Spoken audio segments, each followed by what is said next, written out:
સુરતના યુવાનને અંકલેશ્વર આઈફોન વેચવા બોલાવી ભેજા બાદ શોરૂમમાં લઈ જઈ ₹53,000ની ટોપી પહેરાવી ફરાર. સુરતના મોટા વરાછા રહેતા અવી ખેનીએ 25 માર્ચે OLX પર તેનો એપલ 15 પ્રો મેક્સ વેચવા મૂક્યો હતો.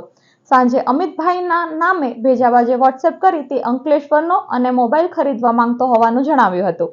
બીજા દિવસે અવી બે મિત્રો સાથે ભડકોદરા રહેતા અન્ય મિત્રને મળવા આવ્યો હતો. ભેજાબાજ અમિત નામ કહેલ શખ્સને ફોન કરતા તે GIDC ડેપો પર આવી ગયો હતો.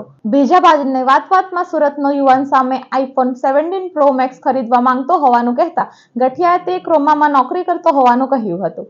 આજે તેની રજા હોવાનું કહી ક્રોમા શોરૂમ પર લઈ જઈ ₹1.27 લાખના આઈફોન 17 પ્રો મેક્સ અપાવ્યો હતો. જેની સામે 74,000માં સુરતી યુવાનનો ફોન લેવાનો હોય ઉપરના 53,000 પોતાના એકાઉન્ટમાં UPIથી ટ્રાન્સફર કરાવી લીધા હતા. હું બિલ બનાવી કાઉન્ટર પર આવ્યો તેમ કહી ટોપી પહેરેલ ગઠિયો ફરાર થઈ જતા સુરતી યુવાને GIDC પોલીસ મથકે ફરિયાદ નોંધાવી હતી.